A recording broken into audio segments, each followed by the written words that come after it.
இந்த இடத்த பார்க்கும்போது உங்களுக்கு எங்கேயோ பார்த்த மாதிரியே ஞாபகம் இருக்கு இல்லைங்களா?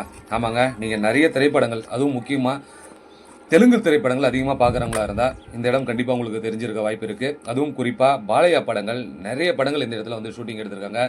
தமிழில் பார்த்தீங்கன்னா சாமி 2, அப்புறம் செக்கச்சி வந்த வானம் போன்ற சில படங்களும் இந்த இடத்துல வந்து படமாக்கப்பட்டிருக்கு. எல்லாருக்கும் வணக்கம். தமிழ் சுற்றுலா பதிவில் இப்போ நாம ஆந்திரா சீரிஸ் பார்த்துட்டு இருக்கோம். இந்த ஆந்திரா சீரிஸ்ல இன்னைக்கு நம்ம பார்க்க போற கடைசி இடம் எதுன்னு பார்த்தீங்கன்னா 1000 வருடத்திற்கு மேற்பட்ட ஒரு பழமையான ஒரு மிகப்பெரிய ஒரு கிராண்ட் கேண்டின் இருக்கிற இடத்துலங்க. அங்கே ஒரு பழமையான ஒரு பெருமாள் கோயில் இருக்கு. ஏற்கனவே இங்கே வந்து நான் நிறைய வீடியோ எடுத்து போட்டிருப்பேன். ஆனால் இந்த பெருமாள் கோயில் மட்டும் நீங்கள் என்னால் வீடியோ எடுக்க முடியல, ஈவினிங் ஆகிட்டதில்ல. அதனால் இந்த முறை நம்ம வந்திருக்கோம். அந்த பெருமாள் கோயில் மட்டும் ஸ்பெஷலாக ஒரு வீடியோ எடுக்கிறதுக்காக வந்திருக்கோம். இன்னைக்கு பொங்கல் ஃபெஸ்டிவல் இருந்தவே இங்கே நிறைய கூட்டங்கள் வந்திருக்குங்க. இந்த இடம் எங்க இருக்குன்னு பாத்தீங்கன்னா கடப்பா மாவட்டம். கடப்பால இருந்து சரியா ஒரு 80 கிலோமீட்டர் தூரத்துல கண்டிக்கோட்டான்ற ஒரு இடத்துல தான் அமைஞ்சிருக்கு. மிக பிரம்மாண்டமான ஒரு மிகப்பெரிய ஒரு பெருமாள் கோயில். இந்த பெருமாள் கோயில நான் லாஸ்ட் டைம் மிஸ் பண்ணிட்டேன், அதுக்காகவே இந்த முறை வந்திருக்கேன். இந்த கோயில் வந்து முக்கால்வாசி வந்து அப்படியே அழிஞ்சிடுச்சு, இன்னும் கொஞ்சம் தான் மிச்சம் இருக்கு. இந்த கோயிலை கட்டினது யாரு, இது வந்து எவ்வளவு ஒரு பழமையான கோயில் அப்படின்றத பத்தி இந்த வீடியோல ஃபுல்லா நம்ம பார்க்க போறோம். வாங்க வீடியோக்குள்ள போகலாம். ஆந்திர மாநிலம் கடப்பா மாவட்டத்துல கண்டிக்கோட்டா என்ற இடத்துல இந்த கோயில் வந்து கட்டியிருக்காங்க. கிபி 16ஆம் நூற்றாண்டில் கட்டப்பட்ட இந்த கோயில் விஜயநகர பேரரசு ஆட்சி காலத்தில் கட்டப்பட்டிருக்கு. இது வந்து பெருமாளுக்காக அர்ப்பணிக்கப்பட்ட ஒரு கோயிலுங்க. கோயில் வந்து ரங்கநாதர் கோயில் அப்படின்னு சொல்லிட்டு அழைக்கிறாங்க. 5 நிலை கொண்ட ராஜகோபுரம், மிக பிரம்மாண்டமான ராஜகோபுரங்க. அதோட சேர்த்து இந்த கோயிலை வந்து கட்டியிருக்காங்க. ஹம்பிக்கு ஈடா வந்து இந்த கோயில் இருக்கிறதாகவும் வந்து சொல்றாங்க. கண்டி கோட்டா அப்படின்னா, கண்டின்றது தெலுங்குல பள்ளத்தாக்குன்னு பொருள்படும். கோட்டை என்பது கோட்டை, பள்ளத்தாக்கை சுற்றி கட்டப்பட்ட ஒரு கோட்டைங்க. ஏன்னா இந்த கோட்டை முழுவதிலுமே பார்த்தீங்கன்னா பெண்ணா நதி இயற்கையாகவே அப்படியே ஓடிட்டு இருக்கு. இதுக்கு வந்து ஒரு பாதுகாப்பு அரணாகவே அமைஞ்சிருக்கு. பெண்ணா நதி இங்க இருக்கிற செங்குத்தான அந்த சிவப்பு மணற்கல் பாறைகளுக்கு நடுவுல ஓடுறதால இது வந்து இந்தியாவின் கிராண்ட் கேன்யன் அப்படின்னு சொல்லிட்டு சொல்லப்படுது. ஹம்பியில் இருக்கிற கட்டிடக்கலையை ஒற்றே இந்த வந்து கோயில் வந்து கட்டப்பட்டிருக்கு. மிக பிரம்மாண்டமான தூண்கள், அதுக்கப்புறம் அந்த சீலிங்கில் இருக்கிற அந்த டிசைன்லாம் பார்க்கும்போது ரொம்பவுமே ஆச்சரியமாக இருக்குங்க. உள்ள கருவறைக்குள்ள இன்னமும் வந்து கடவுளை வச்சு வழிபடலாம், அந்த அளவுக்கு எல்லாமே நல்லா தான் இருக்குது. கோயில் வந்து முக்கால்வாசி கொஞ்சம் நல்லா இருக்குது. அதை மெயின்டைன் பண்ணால் இங்கே வந்து இறை வழிபாடும் நடக்கிறதுக்கான வாய்ப்புகளும் இங்கே இருக்கும். அது மட்டும் இல்லாமல் இங்கே இருக்கிற தூண்கள் அதெல்லாம் வந்து ரொம்ப பார்க்க பிரம்மாண்டமாக இருந்துச்சுங்க. பசங்களோட போயிருக்கு, ரொம்ப ஜாலியாக என்ஜாய் பண்ணி எல்லாமே பார்த்துட்டே இருந்தாங்க. மலை மேல் அமைந்திருக்கிற இந்த கோட்டை 1123ஆம் ஆண்டு கல்யாணி சாளுக்கிய வம்சத்தின் குறுநில மன்னரான கப்பாராஜு அப்படின்றவரால் கட்டப்பட்டிருக்குங்க. எனக்கு ரொம்பவுமே பிடிச்சதே இந்த தூண். இந்த தூண் வந்து நம்ம ஏற்கனவே வந்து கர்நாடகா பயிர்வுசில் ஆவணிப்பேட்டையில் பார்த்துருப்போம். அதாவது 3 கற்களை கொண்டு இந்த தூணை வந்து எழுப்பியிருக்காங்க. அடியில் ஒரு கல்லும், அதுக்கு நடுவில் ஒரு கல்லும், அதுக்கு மேலே வந்து ஒரு கல்லும் வச்சு ஒரே தூணை வந்து எழுப்பியிருப்பாங்க. ரொம்பவுமே அழகாக இருக்குங்க இந்த தூணை பார்க்கும்பொழுது. அதிலும் அதில் எல்லாரும் அந்த சிற்பங்கள்லாம் பார்க்கும்போது ரொம்பவுமே அழகாக இருக்கும். மிகப்பெரிய தூண், ஒருத்தரால் வந்து அதை வந்து கட்டி அணைக்க முடியாது, 2 பேர் சேர்ந்தால் தான் அதை கட்டி அணைக்க முடியும். அவ்வளோ பெரிய ஒரு பிரம்மாண்டமான தூண், அதனுடைய அழகான வேலைப்பாடுகள் இதெல்லாமே வந்து பார்க்கறதுக்கு ரொம்பவுமே அழகாக இருந்துச்சு. நாங்கள் போகும்போது பொங்கல் ஃபெஸ்டிவல்ன்றதால ஏகப்பட்ட கூட்டங்க. எங்களால் அங்கே நின்று கொஞ்ச நேரம் கூட பார்க்க முடியல, பேச முடியல. ஒரே இறைச்சல் சத்தம் அதிகமாக இருந்துகிட்டே இருந்துச்சு.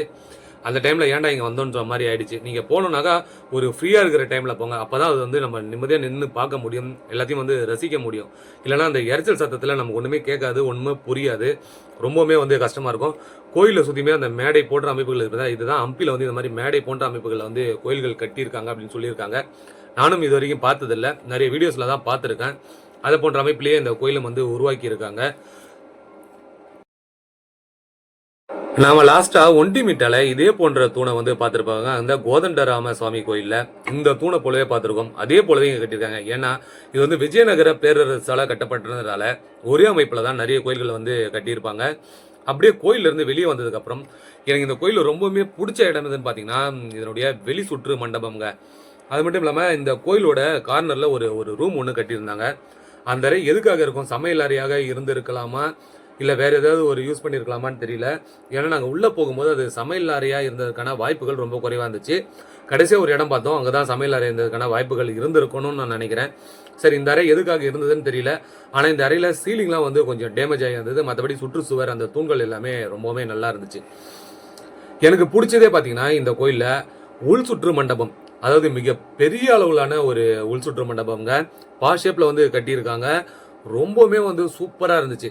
அங்கேருந்து நாங்கள் அந்த பாம்பு ஷேப்பை சுற்றி வரும்போது எங்களுக்கு ரொம்பவுமே பிடிச்சிருந்தது. அதை வந்து இப்போ நீங்கள் அப்படியே பாருங்களேன்.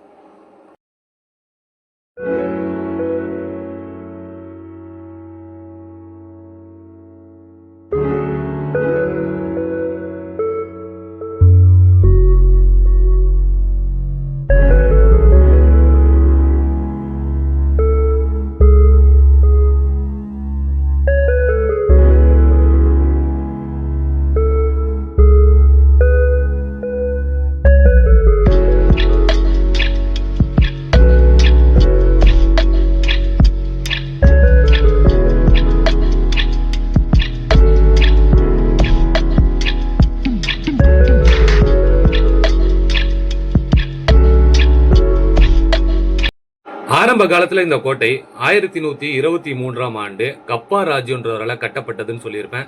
அதுக்கப்புறமா சில காலம் கழிச்சு மைக்லினினி நாயக்கர்களாலும் இந்த கோட்டை வந்து கைப்பற்றப்பட்டிருக்கு. அதுக்கப்புறம் அந்த வெம்மாசனி மரபினர் அப்படின்றவங்க கீழவும் இந்த கோட்டை வந்து ஆளப்பட்டிருக்குங்க. நிறைய பேர்கிட்ட வந்து இது வந்து கைமாறி இருக்கு. அப்படி கைமாறினால தான் இந்த கோட்டைகள் வந்து முற்றிலும் வந்து அழிக்கப்பட்டு அந்த கோயில்கள் எல்லாம் வந்து ஃபுல்லாக அழிக்கப்பட்டிருக்குங்க. ஏன்னா ஒவ்வொரு காலத்துக்கும் ஒவ்வொரு மதத்தினர் இந்த கோயிலை வந்து இந்த கோட்டையை வந்து ஆண்டு இருக்காங்க. அதனால வந்து இந்த படையெடுப்பின் மூலமா நிறைய கோயில்களோட அந்த வரலாற்றுகள் எல்லாமே அழிக்கப்பட்டிருக்கு. இன்னைக்கு மிச்சம் இருக்கிறத தொல்லியல் துறை பாதுகாத்து நம்ம டூரிஸ்டாக பார்க்கறதுக்காக ரெடி பண்ணி இருக்காங்க. இன்னமும் இந்த கோயிலை வந்து டெவலப் பண்ணலாம். ஏன்னா கோயில் வந்து ரொம்பவுமே அழகா இருக்கு. மிக பெரிய விசாலமான ஒரு இடம்ங்க. வெளியில அந்த சுற்று மண்டபத்திலேருந்து பார்க்கும்போது அந்த ராஜகோபுரம்லாம் வந்து அவ்வளோ அழகாக தெரியுது. அப்படியே ரசிச்சுக்கிட்டே நம்ம அந்த கோயிலை சுற்றி வரும்போது இன்னும் கொஞ்சம் நேரம் இருக்கலாமா அப்படின்னு சொல்லிட்டு தோன்ற அளவுக்கு தாங்க இருக்குது. அந்த அழகை பாருங்களேன், அந்த ராஜகோபுரம் அப்படியே விமானத்தோடு சேர்ந்து அந்த கருவறை விமானத்தோடு சேர்ந்து எவ்வளோ அழகாக இருக்குன்னு. அதுவும் அந்த சுற்று மண்டபத்தில் இருக்கிற அந்த தூண்கள் எல்லாமே ரொம்பவுமே பார்க்கறதுக்கு அழகாகவும் கண்கொள்ளா காட்சியாகவும் இருக்குங்க. சுற்று மண்டபம் முடிஞ்ச உடனேயே அங்க ஒரு அறை ஒன்று இருக்குங்க. இந்த அறை வந்து திருக்கல்யாணம் பண்றதுக்கான ஒரு கல்யாண அமைப்பு மேடையாக இருக்கலாம். ஏன்னா உள்ள வந்து மிகப்பெரிய ஒரு மேடை ஒன்று இருந்துச்சு. சாமிக்கெல்லாம் வந்து திருக்கல்யாணம் பண்ணுவாங்க. அது வந்து இங்கே தான் வந்து பண்ணியிருப்பாங்க. ரொம்பவுமே அழகா இருக்கு. இந்த இடம் வந்து ரொம்பவுமே சூப்பராக இருக்கு. கொஞ்சமும் அழியல. அந்த மேடை அமைப்பு ரொம்ப அழகா இருக்கு பார்க்கறதுக்கு. சுற்றியும் தூண்களை கொண்டு அந்த இடத்த வந்து அமைச்சிருக்காங்க. பார்க்கும்போது ரொம்பவுமே அழகா இருந்துச்சு.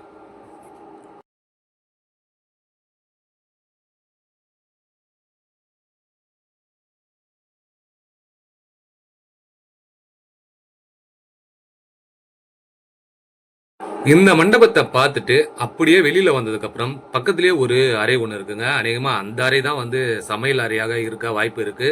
ஏன்னா அதுக்குள்ள சில மேடைகள் எல்லாம் இருந்துச்சு. அதெல்லாம் பார்க்கும்போது கண்டிப்பா இந்த இடத்துல இருந்திருக்கணும். வெளியிலயும் நிறைய வந்து இந்த கட்டிடங்கள் இருந்திருக்கணும். அது பிற்காலத்துல வந்து அழிக்கப்பட்டு வெறும் தூண்கள் மட்டுமே அப்படியே காட்சி கொடுக்குது.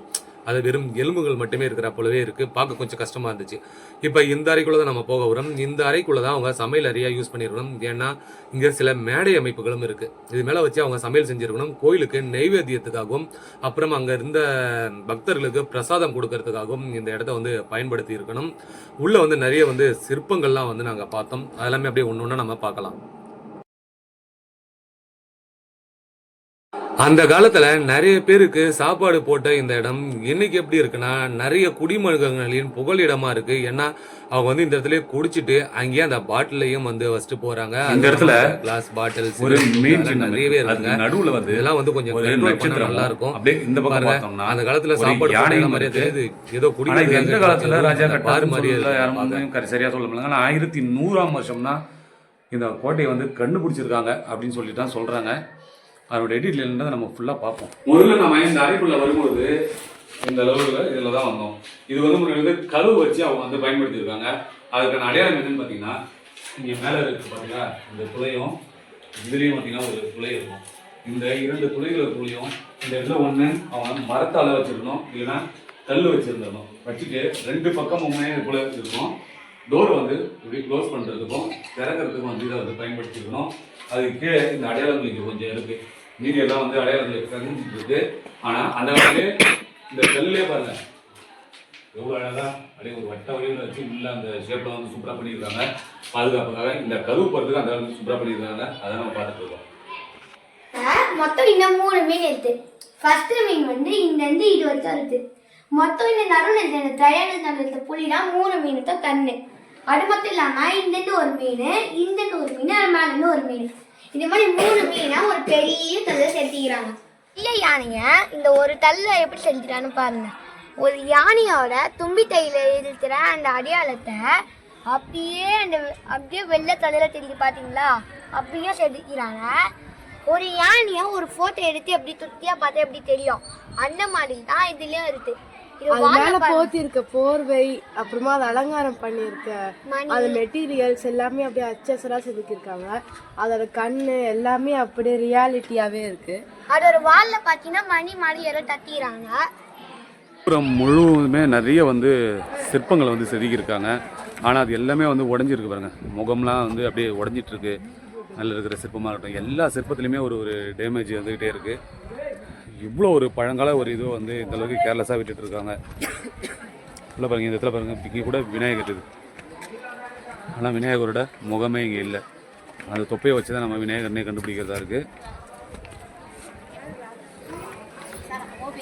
மிக பிரம்மாண்டமான கல் எல்லாமே அப்படியே ஒரு கல் மேலே ஒரு கல் மேலேன்னு வச்சு ரொம்ப சூப்பராக கட்டியிருக்காங்க.